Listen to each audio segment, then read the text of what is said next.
Asgard को तबाह करने के बाद अब सेंट्री वॉइड बन चुका था। वॉइड अब अपने फुल अपीयरेंस में सबके सामने था। ये वही वॉइड था जिसने वर्ल्ड ब्रेकर हल्क की सारी हड्डियां तोड़ कर रख दी थी। द डार्कनेस ऑफ डेथ, एक ऐसा डार्कनेस जिसे मारा नहीं जा सकता। तो वॉइड का सामना थॉर एंड बाकी एवेंजर्स कैसे करेंगे? इन्हें इस डार्कनेस से बचाने क्या कोई आएगा या फिर ये सब वॉइड का शिकार बनेंगे? आज इस वीडियो में देखेंगे। तो ये सीज एंड एस्गार्ड के इस बैटल की आखिरी वीडियो होने वाली है। तो अगर अभी तक आपने सीज पार्ट 1, 2 एंड 3 नहीं देखा है तो इसे देख लें, जिसका लिंक डिस्क्रिप्शन बॉक्स में मिल जाएगा। आगे हम देखते हैं वॉइड के सामने अब सारे सुपर हीरोज थे। वो वॉइड की ताकत के आगे टिक नहीं पा रहे थे। सुपर हीरोज अब हारते नजर आ रहे थे। इन सब के बीच कोई था जिसको अपने किए पर पछतावा था। लॉकी। ये लॉकी था जो बोल रहा होता है कि फादर मुझे माफ करना, मैं ये सब नहीं चाहता, मैं एस्गार्ड को तबाह नहीं करना चाहता था। फादर, मैं इस तरह एस्गार्ड को खत्म होते नहीं देख सकता, मेरी मदद करे, मुझे एक आखिरी मौका दे। आसपास मौजूद सभी पत्थर चमकने लगते हैं, जिसे देखकर ये लगता है कि the God of Asgard Odin ने लॉकी की बात सुन ली। ये नॉन स्टोन थे जिसके जरिए लॉकी कहता है इन सुपर हीरोज को इतनी पावर दो जिससे वो इसका सामना कर सके। ये बोलते ही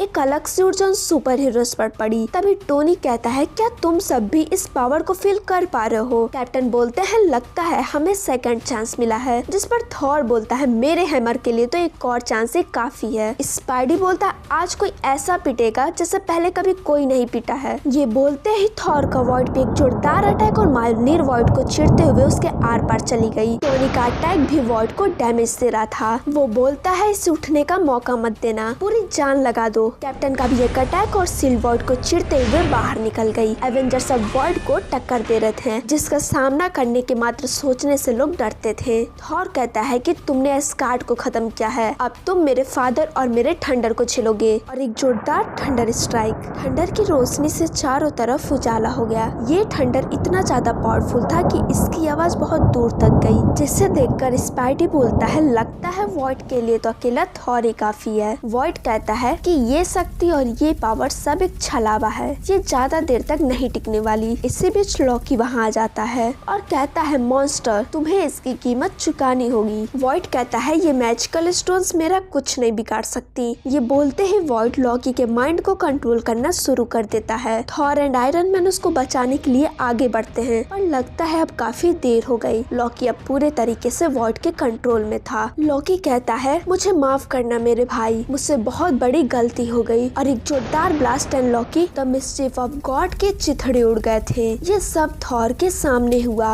उसने पहले अपने आंखों के सामने एस्गार्ड को खत्म होते देखा और अब लॉकी भी उसके सामने ही मारा गया। लॉकी के मरते ही स्टोन्स की पावर चली गई थी और वो अब वॉइड के पास थी। वॉइड ने उसे भी कंज्यूम कर लिया था। वो अब और भी ज्यादा पावरफुल बन चुका था। थॉर अब बहुत ही गुस्से में था। वो बोलता है तुमने ओडिन के घर पे अटैक किया जो तुम्हें नहीं करना चाहिए था, और एक जोरदार थंडर अटैक। वही ऑसबॉर्न उस ग्राउंड से भाग रहा होता है। तभी कैप्टन वहाँ आ जाता है। वो पूछता है मुझे बताओ कि तुमने उसे कैसे कंट्रोल में किया था। ऑसबॉर्न कहता है कि मुझे तो तुम सब पे बहुत दया आ रही है। कैप्टन कहता है अगर तुम दोबारा से चैन की सांस लेना चाहते तो बताओ इसे कैसे रोका जाए। ऑसबॉर्न बोलता है अब तुम इसे नहीं रोक सकते, वो एंजल ऑफ डेथ है और वो अब तुम सबको मार देगा। इस जंग के बीच टोनी कहता है थॉर क्या तुम इसे शहर से दूर ले जा सकते हो? थॉर कोई जवाब नहीं देता। अगले ही पल थॉर का एक जोरदार अटैक एंड वॉइड बहुत दूर जा गिरा। टोनी स्टार्क कहता है I am a Tony Stark, क्या अभी भी कोई शिप पे मौजूद है? विक्ट्री कहती है मैं अभी भी शिप पे हूँ। टोनी कहता है तुम्हारे पास सिर्फ 10 सेकंड है, यहाँ से निकल जाओ जल्दी। विक्ट्री कहती सिर्फ 10 सेकंड, तुम इसे क्या करने वाले हो? टोनी बोलता है मैं इसका यूज एक बुलेट की तरह करने वाला हूँ। और तभी टोनी हेलिकैरियर को फुल स्पीड में वॉइड के ऊपर ही गिरा दिया। इस अटैक ने सभी को उड़ा के रख दिया। ब्लास्ट का असर वहाँ पे मौजूद सभी पर हुआ और इसी का फायदा उठाकर ऑसबॉर्न कैप्टन को एक पंच मार के भागने की कोशिश की, पर तभी वहाँ वॉलस्टेज आ गया। वॉलस्टेज बोलता है तुम कहीं नहीं जाओगे, आज तुम्हें अपने सारी गलतियों की कीमत चुकानी होगी। उस एनर्जी बीम की वजह से वहाँ एक बहुत बड़ा गड्ढा बन चुका था। ऐसा लग रहा था कि जैसे कोई न्यूक्लियर ब्लास्ट हुआ हो। और अगले ही पल हम देखते हैं सेंट्री को, जब वापस से नॉर्मल हो चुका था। सारे एवेंजर्स वहाँ आ चुके थे। सेंट्री कहता है क्या ये सब मैंने किया है? टोनी बोलता है हाँ ये सब तुमने किया है। सेंट्री कहता है प्लीज मुझे मार दो। थॉर गुस्से में बोलता है नहीं। सेंट्री कहता है प्लीज मैं मैं रिक्वेस्ट करता हूँ तुमसे, थॉर मार दो मुझे। थॉर बोलता है तुम्हें जिंदा रहना होगा अपने किए की भरपाई करने तक। तुम्हें जिंदा रहना होगा ये महसूस करने के लिए कि एक भाई को खोने का क्या दर्द होता है।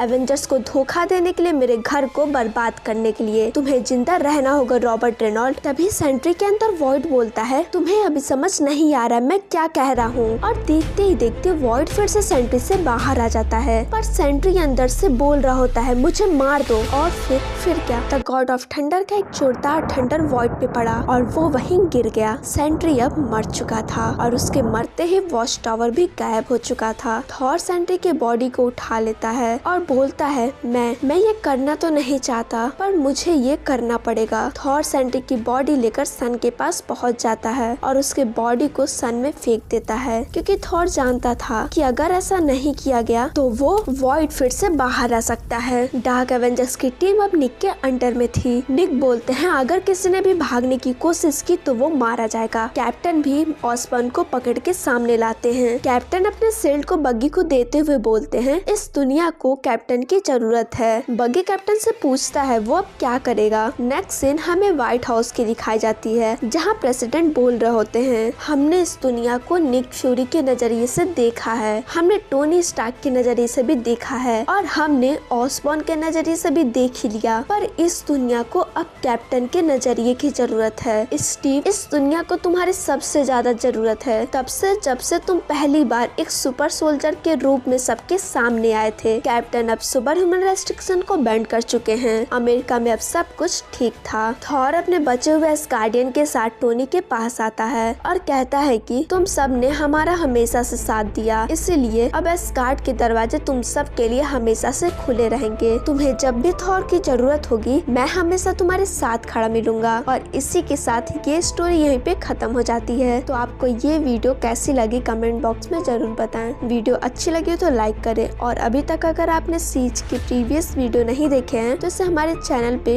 या डिस्क्रिप्शन में पड़े लिंक से देख सकते हैं। मिलते हैं ऐसे ही कुछ इंटरेस्टिंग वीडियो के साथ, तब तक के लिए जुड़े रहे हमारे साथ।